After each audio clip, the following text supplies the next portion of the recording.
महाभारत के युद्ध में कौन और कैसे बनाता था लाखों सैनिकों का भोजन। महाभारत के युद्ध में कौरवों की ओर से 11 अक्षौणी सेना और पांडवों की ओर से 7 अक्षौणी सेनाओं ने भाग लिया था।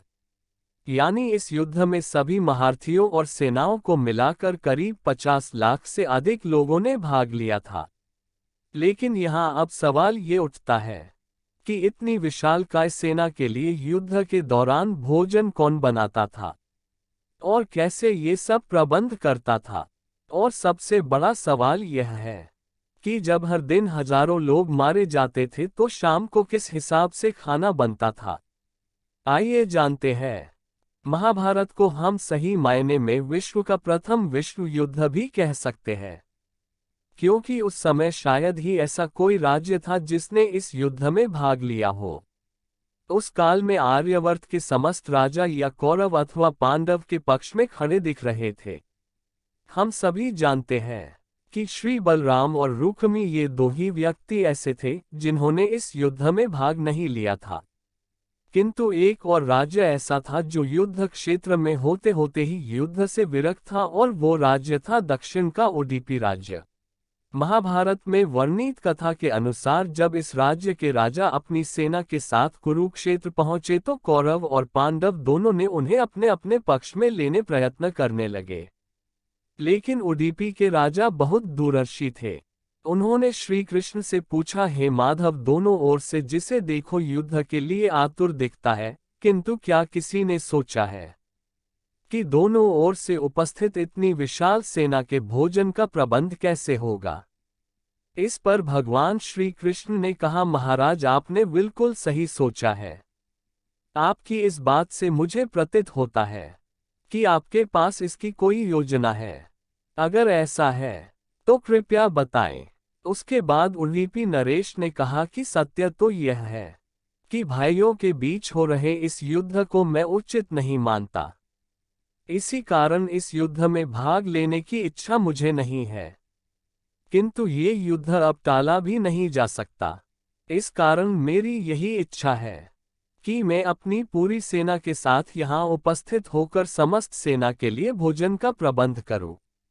राजा की बात सुनकर भगवान श्री कृष्ण ने कहा, आपका विचार उत्तम है। इस युद्ध में लगभग 50 लाख योद्धा भाग लेंगे, और अगर आप जैसा कुशल राजा उनके भोजन का प्रबंध देखेगा तो हम सभी उस ओर से बेफिक्र रहेंगे। वैसे भी मुझे पता है कि सागर जैसे विशाल सेना के लिए भोजन प्रबंध करना आपके और भीमसेन के अतिरिक्त और किसी में भी संभव नहीं है। किंतु भीमसेन इस युद्ध से विरक्त नहीं हो सकते। इसलिए मेरी आपसे प्रार्थना है कि आप अपनी सेना सहित दोनों ओर की सेनाओं के भोजन का भार संभालिए।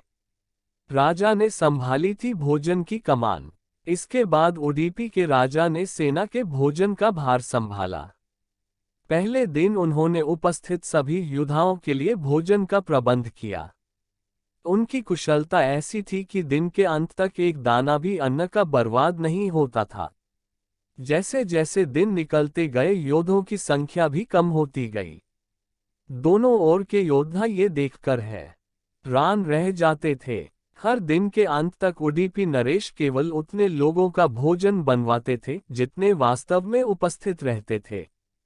किसी को समझ नहीं आ रहा था कि आखिर उन्हें ये कैसे पता चल जाता है कि आज कितने योद्धा मृत्यु को प्राप्त होंगे, ताकि उस आधार पर भोजन की व्यवस्था करवा सके।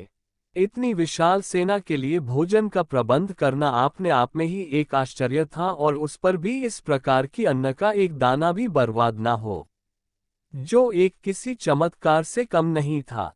आखिरकार जब 18वें दिन युद्ध समाप्त हुआ और पांडवों की जीत हुई, अपने राज्य अभिषेक के दिन आखिरकार युधिष्ठिर ने उडुपी राजा से पूछ ही लिया कि समस्त देशों के राजा हमारी प्रशंसा कर रहे हैं कि किस प्रकार हमने कम सेना होते हुए भी हमने उस सेना को परास्त कर दिया जिसका नेतृत्व पितामह भीष्म, गुरु द्रोण और हमारे भ्राता जैसे महारथी कर रहे थे।